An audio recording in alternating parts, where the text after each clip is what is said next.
نبی اکرم صلی اللہ علیہ وسلم دعا فرمایا کرتے تھے کہ اللہم انی اسألک حبک وحب من یحبک وحب عمل یبلغنی الی حبک، کہ اللہ میں تجھ سے سوال کرتا ہوں تیری محبت کا. مانگیں گی بھی تو کس سے؟ اللہ کی محبت ہمیں کون دے سکتا ہے؟ کس کے پاس ہے وہ خزانہ؟ کسی مخلوق کے پاس نہیں. کوئی مخلوق مجھ کو اللہ کی محبت نہیں دے سکتی، صرف اللہ مجھ کو اپنی محبت دے سکتا ہے. اور جس کو اپنی محبت سے نواز دے اس پر تو اس نے رحم برسا دیا، کرم برسا دیا، نعمت برسا دی اس کے اوپر. ساری دنیا حقیر لگنے لگتی ہے، ساری محبتیں حقیر لگتی ہیں اللہ کی محبت کے سامنے. دل چاہتا ہے کہ کوئی بات نہیں، جس کی محبت جاتی ہے جائے، اللہ کی محبت نہ جائے. اتنی قیمتی، اتنی پریشس. لیکن پوزیس کریں گے تو پتا ہوگا نا. جس نے کبھی ہیرا دیکھا ہی نہیں اس کو کیا پتا ہیرا کتنا خوبصورت ہوتا ہے؟ وہ تو کانچ کے ٹکڑوں کو چومے گا، چاٹے گا، آنکھوں سے لگائے گا. جس نے کبھی ہیرا دیکھ لیا 10 کیرٹ کا، اس کو پتا ہوگا ہیرا کیا چیز ہے. وہ سارے کانچ کے ٹکڑے پھینکنے پر راضی ہو جائے گا، ہیرا نہیں پھینکے گا. چونکہ ہم نے کبھی اللہ کی محبت دیکھی نہیں ہے، اس لیے ہم کو قدر نہیں ہے. اس لیے ہم کو ہر محبت قیمتی لگتی ہے اللہ کی محبت کے مقابلے میں. ہر محبت کے جانے کا ہمیں خوف لگا رہتا ہے، ہماری انسیکیورٹیز میں اضافہ ہوتا ہے محبتوں کو جاتا دیکھ کر. وجہ کیا ہے؟ کہ ایکچولی ہم پاپرز ہیں نا، ہم فقیر ہیں واقعی، ہمارے پاس اللہ کی محبت ہی نہیں. جس کے ہاتھ میں محبت آ جائے اللہ کی، ابراہیم علیہ السلام جیسے تھے، ہر محبت کو جانے دیا انہوں نے، اللہ کی محبت کو نہ چھوڑا. تو اللہ کے رسول بھی دعا کرتے کہ اللہ میں تجھ سے تیری محبت مانگتا ہوں اور اس شخص کی محبت جو تجھ سے محبت کرے. یہ بھی بڑی خوش قسمتی ہے کہ انسان ان لوگوں سے محبت کرے جو اللہ سے محبت کرتے ہوں، اور اس عمل کی محبت مانگی جو اللہ کی محبت تک پہنچا دے. بہت ہی خوبصورت، بہت ہی جامع دعا ہے. اب جہاں اللہ کی محبت کی بات آئی، ساتھ ساتھ آگے ذکر بھی کر دیا گیا کہ کوئی یہ نہ سمجھے کہ چونکہ اللہ نعمتیں دے رہا ہے تو وہ نافرمانی کرنے والوں کو یا شرک کرنے والوں کو سزا نہ دے گا. اللہ کی محبت کو اللہ کی مجبوری سمجھ لی جائے، یا اپنا محبت کا دعویٰ کر کے پھر جس سے چاہے وفاداری کے تعلق نبھائے جائیں. محبت اللہ کے لیے ڈال دی لپ سروس کے طور پہ، وفاداریاں لائلٹیز کسی اور کے ساتھ، تو فرما برداری وفاداری کسی اور کی، اور نام زبان پر اللہ کا. اللہ دھوکہ نہیں کھاتا ایسے دعووں سے. فرما دیا وَلَوْ يَرَى الَّذِينَ ظَلَمُوا إِذْ يَرَوْنَ الْعَذَابَ، کاش کے جو کچھ عذاب کو سامنے دیکھ کر ان کو سوجنے والا ہے وہ آج ہی ان ظالموں کو سوج جائے. اور ظالم کس کو کہا گیا؟ ظالم کہا گیا اس شخص کو کہ جو اللہ سے محبت نہیں کرتا. تو کس پر ظلم کیا اس نے؟ اپنے آپ پر ظلم کیا. اللہ پر کیا ظلم کرے گا؟ کس کی مجال کہ اللہ پر ظلم کر سکے؟ اللہ تو انسانوں کی پہنچ سے، انسانوں کے بس سے بہت اعلیٰ، عرفہ، بہتر ہے. اپنے اوپر ظلم کیا، سیٹلنگ فار لیس، خود ہی اپنے آپ کو سستا بیچا، اتنا اپنی ویلیو خود ہی نہ جانی، اتنی سستی، اتنی گھٹیا محبتوں کے ہاتھوں اپنا سودا کر لیا. دنیا میں بھی بھگتتے رہے، روتے رہے اور دھوتے رہے. زیادہ تر جو آج انسان تکلیف اور عذاب میں مبتلا ہے نفسیاتی طور پہ، محبتوں کے ہاتھوں ستایا ہوا ہے. پیسے کی محبت نے رلایا ہے، انسانوں کی محبت نے رلایا ہے. اب چیزیں ہونے کے ناطے ان کی محبت فطری ہے، نیچرل ہے. لیکن اگر ایک دفعہ وہ اللہ کو اوپر بٹھا دینا اس کے مقام پر، پھر یہ محبتیں رلائیں گی نہیں، اذیت کا سبب نہیں بنیں گی. جب انسان اللہ سے سب سے بڑھ کے محبت کرتا ہے تو مخلوق کی محبت پلیجر ہی دیتی ہے اس کو. انسانوں کی محبتیں مجبوری نہیں بنتی، اس کی ضرورت نہیں بنتی، محتاجی نہیں بنتی. جب اللہ سے بڑھ کر ہم مخلوق سے محبت کرنے لگتے ہیں، ہم اپنے آپ کو محتاج کر لیتے ہیں ان محبتوں کا، ہم غلامی قبول کر لیتے ہیں ان محبتوں کی. مخلوق کی محبت انسان کو غلام بنا لیتی ہے. تو ظلم کرتے ہیں اپنے اوپر. کاش کہ ان کو جو کچھ اس وقت سوجنے والا ہے جب وہ عذاب کو دیکھیں گے، آج ان کو سمجھ میں آ جائے. اس دن پتہ چل جائے گا ان القوت للہ جمیعا، بے شک قوت تو ساری کی ساری اللہ کے لیے ہے. وَأَنَّ اللَّهَ شَدِيدُ الْعَذَابِ، اور یہ کہ اللہ سزا دینے میں بھی بہت سخت ہے. جن کی خاطر اللہ کو ناراض کیا تھا، پتہ چل جائے گا ان کے پاس تو کوئی قوت نہیں، کوئی اختیار ان کے پاس نہیں. طاقت تو ساری کی ساری اللہ کے پاس ہے. اس دن پچھتانے کا فائدہ کچھ بھی نہ ہوگا. آیت 166 اور 167 اذ تبرأ الذین اتبعوا من الذین اتبعوا ورأوا العذاب وتقطعت بهم الاسباب. جب وہ سزا دے گا اس وقت کیفیت یہ ہوگی کہ وہی پیشوا اور رہنما جن کی دنیا میں پیروی کی گئی تھی اپنے پیرووں سے بے تعلقی ظاہر کریں گے، مگر سزا پا کر رہیں گے اور ان کے سارے اسباب اور وسائل کا سلسلہ کٹ جائے گا. تقطعت بہم الاسباب. سبب رسی کو کہا جاتا ہے، سین بابا سبب. رسی کو کہتے ہیں روپ کو. رسی کیا کرتی ہے؟ دو چیزوں کو باندھنے کے کام آتی ہے. تعلق کے لیے بھی پھر سبب کا لفظ آتا ہے. دو لوگ بندھے ہوئے ہوتے ہیں نا کسی تعلق میں، کسی رشتے میں. کیا فرمایا؟ تمام رشتے، تمام دوستی کے تعلقات اس دن کٹ جائیں گے. قیامت کی قینچی تمام تعلقات کو کاٹ دے گی. وقال الذين اتبعوا لو ان لنا كرة فنتبرأ منهم كما تبرؤوا منا كذلك يريهم الله اعمالهم حسرات عليهم وما هم بخارجين من النار.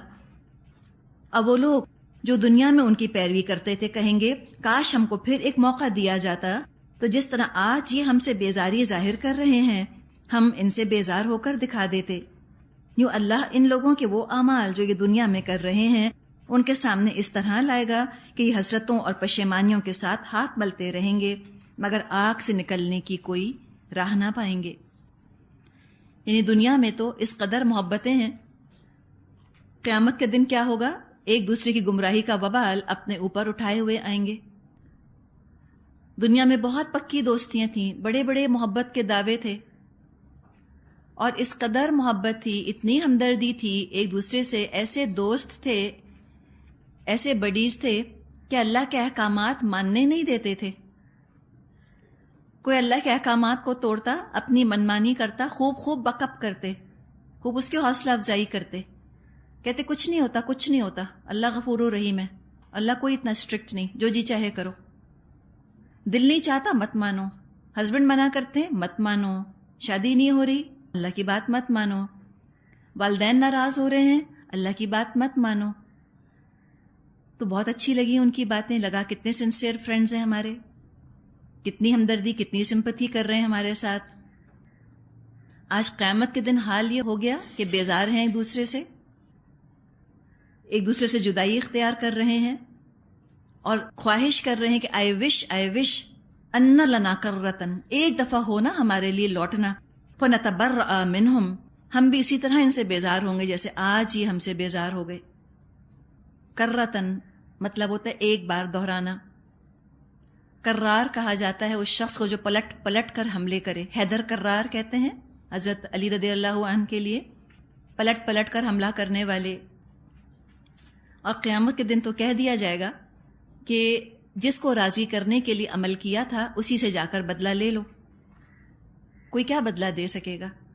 تو جو انسانوں کو راضی کرنے کے لیے عمل کیے ہوں گے وہ سب حسرت کا باعث بن جائیں گے. اعمالہم حسرات علیہم، ان کے اعمال ان پر حسرتیں بن جائیں گے. افسوس ہوگا کہ کاش کہ ہم نے اپنے رب سے شدت کی محبت کی ہوتی تو آج ہم کتنا بھرپور اس کا بدلہ پا رہے ہوتے. آیت نمبر 168 169 فرمایا یا ایھا الناس، اے لوگو، کلو مما فی الارض حلالا طیبا ولا تتبعوا خطوات الشیطان انہ لکم عدو مبین. لوگو، زمین میں جو حلال اور پاک چیزیں ہیں انہیں کھاؤ اور شیطان کے بتائے ہوئے راستوں پر نہ چلو، وہ تمہارا کھلا دشمن ہے.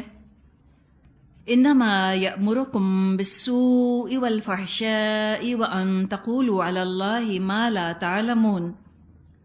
وہ تمہیں بدی اور فحش کا حکم دیتا ہے اور یہ سکھاتا ہے کہ تم اللہ کے نام پر وہ باتیں کہو جن کے متعلق تمہیں علم نہیں کہ وہ اللہ نے فرمائی ہیں.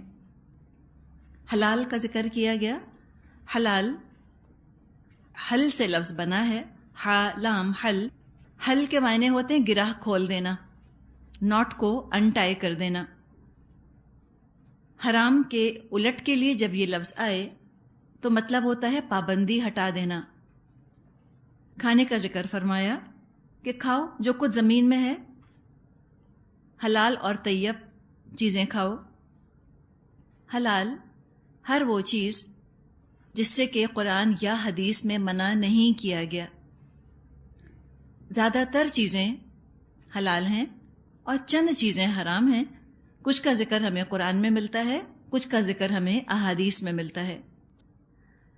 فرمایا کہ شیطان کے نقش قدم کی پیروی مت کرو۔ وَلَا تَتَّبِعُوا خُطُوَاتِ الشَّيْطَانِ، خطوات خطوتن کی جمع ہے، خا طا واو تا، خطوتن دو قدموں کے درمیان کی جگہ کو کہا جاتا ہے۔ شیطان کیا کرتا ہے؟ یأمرکم بالسوء۔ امر یأمرو کا مطلب ہوتا ہے حکم دینا یا مشورہ دینا، دونوں کے لیے لفظ آتا ہے امر، ایڈوائس دینا یا کمانڈمنٹ کوئی ہو۔ سو بہت وسیع لفظ ہے، بہت براڈ اسپیکٹرم لفظ ہے، بہت سارے نقصانات کے لیے لفظ سو آتا ہے۔ اس میں جسمانی نقصان بھی شامل ہے، مادی نقصان، کوئی جسمانی بیماری اس کے لیے بھی سو کا لفظ آتا ہے، کوئی باڈیلی سکنس ہو یا کوئی اسپرچول سکنس ہو، کوئی روحانی بیماری ہو، ان سب کے لیے سو کا لفظ آتا ہے۔ فحشا، فاحشین، فحش اردو میں بھی لفظ ہم استعمال کرتے ہیں، مطلب ہے کھلی بدکاری، بے حیائی، شیم لیسنس کے لیے لفظ آتا ہے، obscenity کے لیے۔ ایسے گالی دینے کو بھی فحش کہا گیا ہے حدیث میں، اس لیے کہ گالی دینا یہ بھی فحش کام ہے، obscene کام ہے۔ لیوڈنس کے لیے بھی یہ لفظ ہم استعمال کر سکتے ہیں، فحشا۔ تو سو اور فحشا یہ کہہ کر تمام چھوٹی بڑی ساری برائیوں کو سمیٹ لیا گیا، تمام مالی، بدنی، روحانی نقصانات کا بھی اس میں احاطہ ہو گیا۔ تو فرمایا اے لوگو کھاؤ، مما فی الارض، اس میں سے جو کچھ کے زمین میں ہے، لیکن کیا کھاؤ؟ حلال اور طیب۔ کھانے پینے کا ذکر ہم قرآن میں مختلف مقامات پر پڑھیں گے۔ کھانا پینا انسانی زندگی کا بہت اہم حصہ ہے، ہمیں سسٹیننس کے لیے تو کھانا پینا چاہیے۔ نہ صرف اہم ہے، بہت سے ایسے اہم کام ہیں جو کہ ہمیں پسند نہیں ہوتے، ہم مارے باندھے کو، مجبوری کو وہ کام کرتے ہیں، لیکن کھانا پینا ایک ایسا حصہ ہے انسان کی زندگی کا جو نہ صرف بہت اہم بلکہ بہت پسندیدہ بھی ہے، بہت انجوائبل بھی ہے، بڑا پرلطف حصہ ہے۔ کھانا پینا انجوائے کرنے کا، ریلیکس کرنے کا وقت ہوتا ہے۔ اس کا بھی حکم دیا اللہ نے، اقیم الصلاۃ کی طرح کلو، نماز قائم کرو بھی حکم ہے، کلو کھاؤ یہ بھی حکم ہے۔ اس انجوائمنٹ کو بھی اللہ تعالیٰ نے اپنے فضل سے عبادت بنا دیا۔ حدیث میں مضمون آتا ہے کہ الصائم الصابر کالطعام الشاکر، کہ صبر کے ساتھ روزہ رکھنے والا وہ اور وہ شخص جو کھانا کھاتا ہے اور شکر ادا کرتا ہے، دونوں برابر ہیں۔ تو اس میں بھی اجر ہے، جب اللہ نے منع فرمایا مت کھاؤ، روزہ رکھا تو بھی اجر ملا، اور جب کھایا شکر ادا کیا تو بھی اجر ہے۔ تو پتہ چلا کہ صرف نفس پر جبر کروا کر ثواب نہیں ملتا، بلکہ اللہ تعالیٰ نفس کے تقاضے پورے ہوتا دیکھ کر بھی بہت خوش ہوتا ہے۔ تو جو چیزیں اللہ نے حلال قرار دی ہیں وہ اپنے اثرات کے لحاظ سے بہت خوشگوار ہیں، صحت مند ہیں، بہت بیلنسڈ ہیں۔ اس کے مقابلے میں شیطان جن چیزوں کو اختیار کرنے کا حکم دیتا ہے یا دعوت دیتا ہے یا مشورہ دیتا ہے، وہ یا تو انسان کی روح کو نقصان پہنچانے والی غذائیں ہیں، یا عقل کو نقصان پہنچانے والی چیزیں ہوتی ہیں، یا جسم کو خراب کرتی ہیں، یا اخلاق کو خراب کرتی ہیں انسان کے۔ اللہ تعالیٰ نے سورہ مومنون میں ارشاد فرمایا ہے کہ یا ایھا الرسل، اے رسولو، کلوا من الطیبات واعملوا صالحا، کہ تم کھاؤ پاکیزہ چیزوں میں سے اور عمل کرو نیک۔ یعنی رسولوں کا تو حرام کھانے کا کوئی سوال ہی پیدا نہیں ہوتا تھا، لیکن حلال کے ساتھ طیب کی بھی شرط ہے. یہاں بھی دیکھیے حلالن طیبن، حلال کھاؤ اور طیب کھاؤ. تو حلال تو ہم سمجھ گئے. حلال کیا؟ جن چیزوں کی اللہ نے اجازت دی ہے. جس چیز کو بھی اللہ یا اللہ کے رسول صلی اللہ علیہ وسلم نے حرام نہیں کیا وہ تمام چیزیں حلال ہیں. لیکن ضروری نہیں ہے کہ ہر حلال چیز طیب بھی ہو، پاکیزہ بھی ہو. مثال کے طور پہ آپ کے پاس کوئی بسکٹس رکھے ہیں، ڈھکے ہوئے ہیں، صاف ستھرے ہیں، کوئی حرام انگریڈینٹ اس میں شامل نہیں ہے، ٹھیک ہے کھائیے. اب کیا ہے، وہی بسکٹس ہیں، وہ کہیں کھلے پڑے ہیں، دھول مٹی جم رہی ہے ان کے اوپر، مکھیاں بھنک رہی ہیں، کاکروچ چل رہے ہیں. اب وہ ہے تو حلال لیکن طیب تو نہیں رہا، گندا ہو گیا نا. تو یہاں بھی کہا گیا کہ طیب کھانا کھاؤ، اس لیے کہ اگر کھانا طیب نہیں ہوگا، پاک نہیں ہوگا، تو طرح طرح کی بیماریاں پیدا ہوں گی.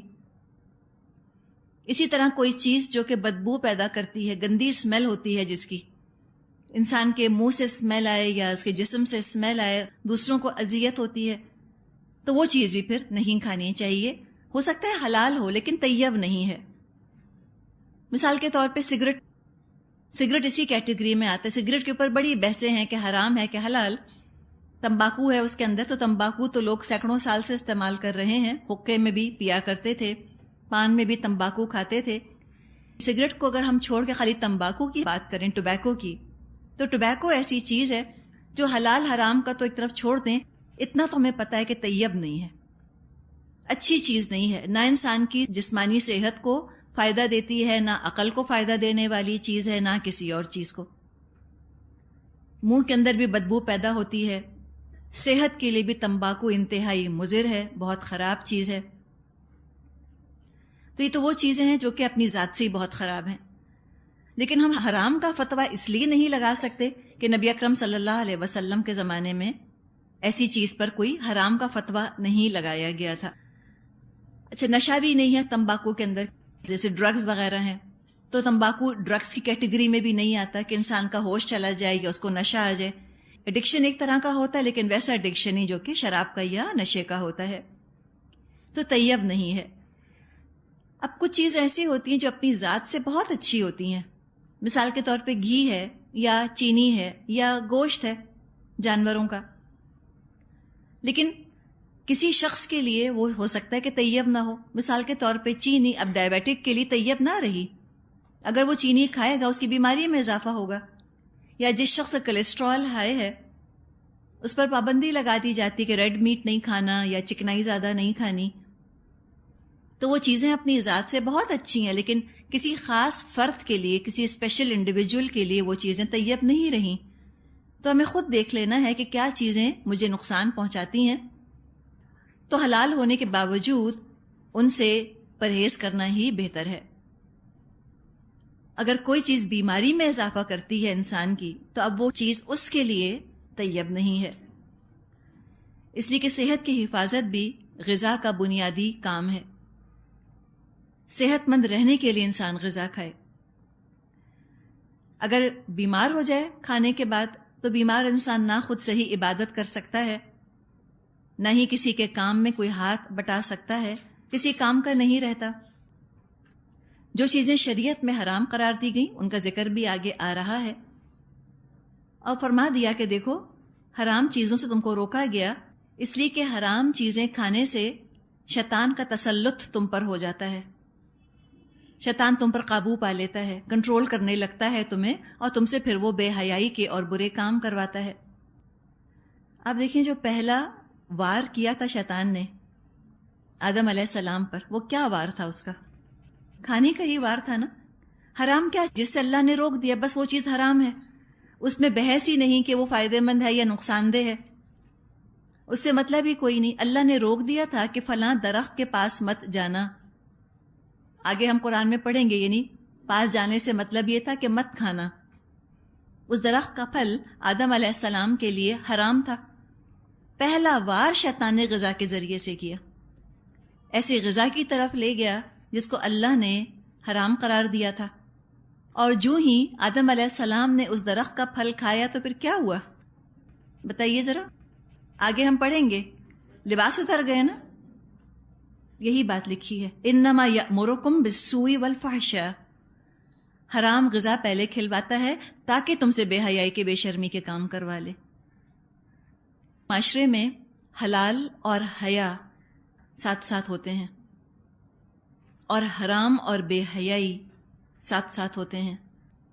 آج ہم ایک نظر ڈال لیں دنیا کے اوپر، جب لوگوں کا لباس ہم اترا ہوا دیکھیں یا نہ پہننے کے برابر لباس پہنیں، چاہے اس بے حیائی کو نام کچھ بھی دے دیا گیا ہو، آج فحش اور سو تو موجود ہے، یہ دونوں چیزیں موجود ہیں، ٹرمینالوجی چینج ہو گئی ہے۔ اب اس کو برائی کے بجائے بولڈ اور کانفیڈنٹ ہونے کی علامت سمجھا جانے لگ گیا، لبرل اور پروگریسو ہونے کی علامت سمجھا جانے لگ گیا، جتنا کم پہنا اتنا زیادہ لبرل۔ تو اس کے پیچھے چیز دیکھیں، چیز کیا ہے اس کے پیچھے؟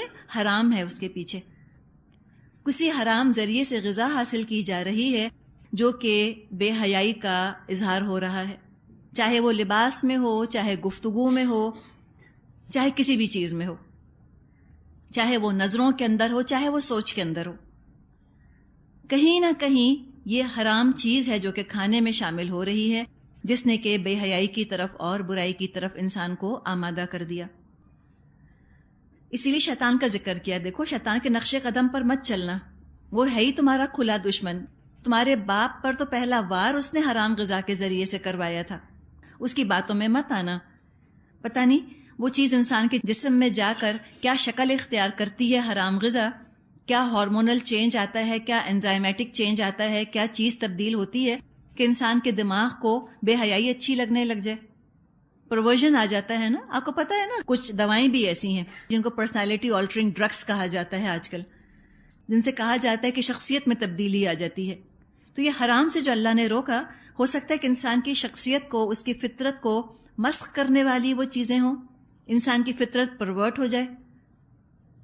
تو آج ہم دیکھ رہے ہیں بے حیائی تو ہمیں نظر آتی ہے، لیکن اس کے پیچھے آپ دیکھیں چیز کیا ہے، حرام غذا ہے اس کے پیچھے، جس کی وجہ سے بے حیائی اتنی پھیل گئی۔ تو وہ تو حکم دیتا ہے شیطان تم کو برائی کا اور بے حیائی کا، وَأَن تَقُولُوا عَلَى اللَّهِ مَا لَا تَعْلَمُونَ، اور اللہ کے نام پر تم وہ باتیں کہو جن کے متعلق تمہیں علم نہیں کہ وہ اللہ نے فرمائی ہیں۔ اپنی طرف سے پھر نیکی بدی کا معیار بنانے کھڑا ہو جاتا ہے انسان، اللہ کا نام لے لے کر وہ باتیں کرنے لگتا ہے جو اللہ نے فرمائی نہیں ہوتی۔ تو یہاں ایک طرح سے اشارہ مشرکوں میں کھانے پینے کی رسومات کی طرف بھی ہے۔ ان کے کھانے پینے کی رسومات میں بہت بڑا ہاتھ اس بات کا تھا کہ وہ کہا کرتے تھے کہ اللہ نے ہم سے یہ کہا ہے کرنے کو، حالانکہ اللہ تعالیٰ نے وہ بات نہیں فرمائی ہوتی تھی۔ ایک اور چیز وہ کہا کرتے تھے کہ ہم جو یہ کام کر رہے ہیں اور جو کچھ کھا رہے ہیں اور پی رہے ہیں، یہ دراصل ہمارے آباء و اجداد کی رسومات ہیں، ان کی روایات ہیں۔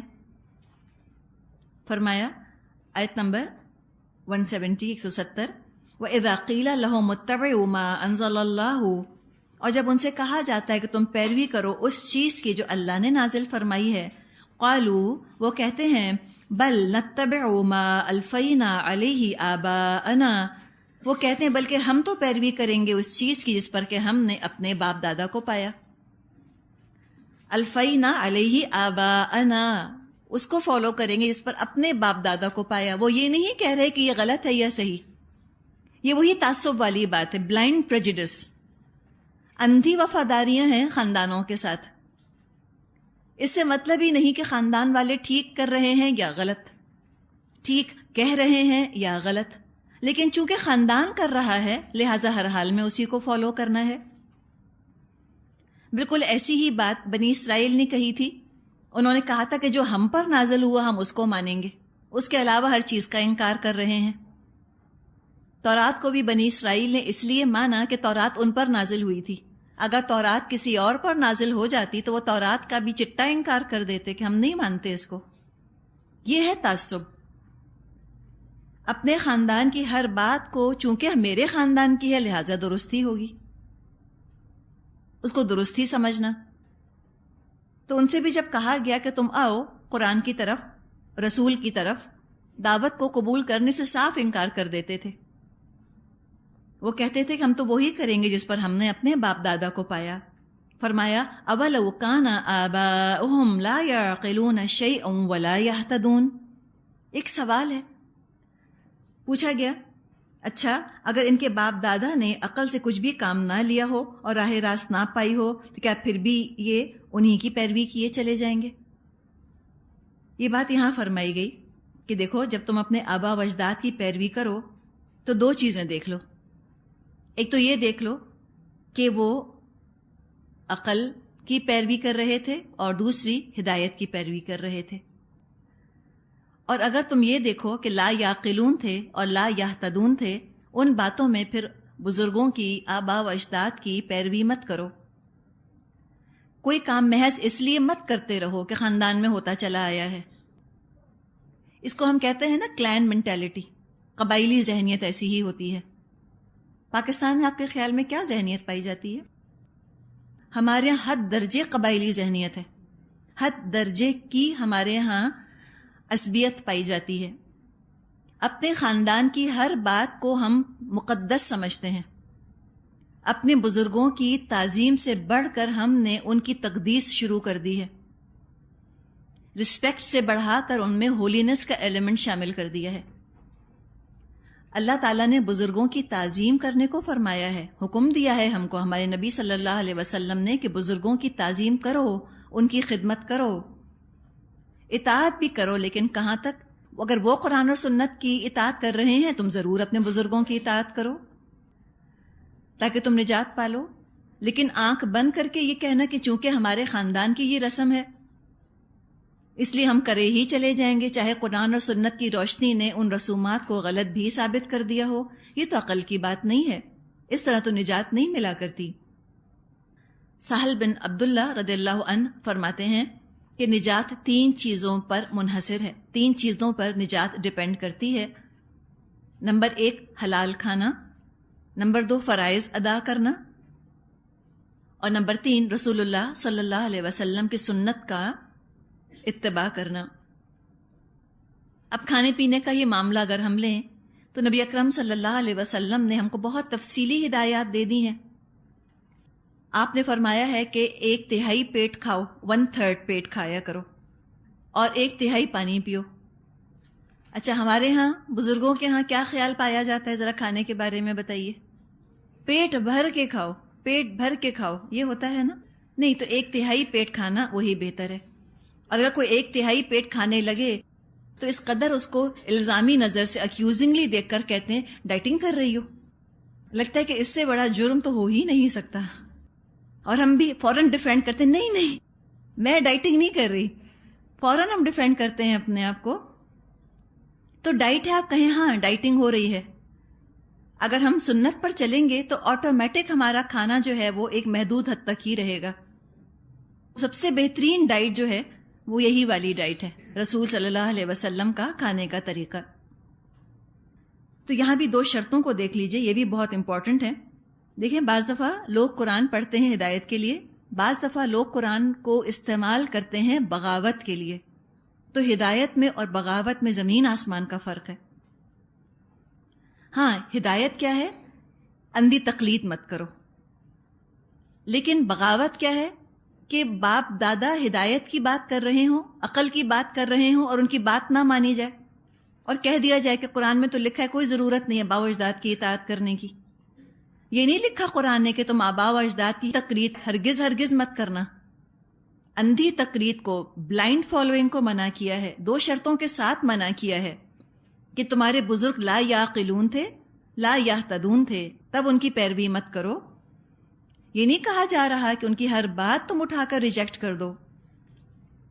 صرف وہ باتیں چھوڑو جو وہم یا بدعت یا ذاتی پسند اور ناپسند پر مبنی ہیں، جو کہ اسلام سے ٹکراتی ہیں، ان کو چھوڑ دو. اور جو عقل پر اور ہدایت پر جن چیزوں کا انحصار ہے، جن چیزوں کا بیس ہے، ان کو ضرور قبول کرو آبا و اجداد کی. مثال کے طور پہ اپنی روایات میں ہم دیکھیں جو ہمیں اپنے بزرگوں سے، ہم پاکستانی سمجھ لیں، ہم پاکستان کے مسلمان، ہماری کیا خاندانی روایات ہیں جو اچھی ہیں؟ بتائیے ذرا.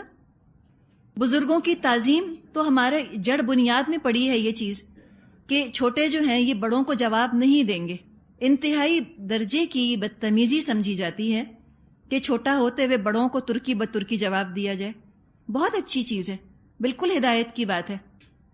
مہمان نوازی، رواداری، قوت برداشت، ٹالرنس، فلیکسیبلٹی، دوسرے کا خیال کر لینا، اپنے پیسے میں سے رشتہ داروں کو دے دینا۔ جیسے خاندان کی بڑی بوڑھیاں ہوتی تھیں، وہ دوسروں کا کام کر دیا کرتی تھیں، کہتی تھیں یہ تو ہاتھ پیر کی زکوٰۃ ہے، کسی کا لحاف سی دیا، کسی کا انہوں نے کرتا بنا دیا، کسی کے لیے کچھ پکا دیا۔ تو یہ سب چیزیں یہ تو بہت اچھی ہیں، خاندان پرور ہونا جس کو کہ ہم کہتے ہیں، خاندانوں کا خیال کر کے رکھنا۔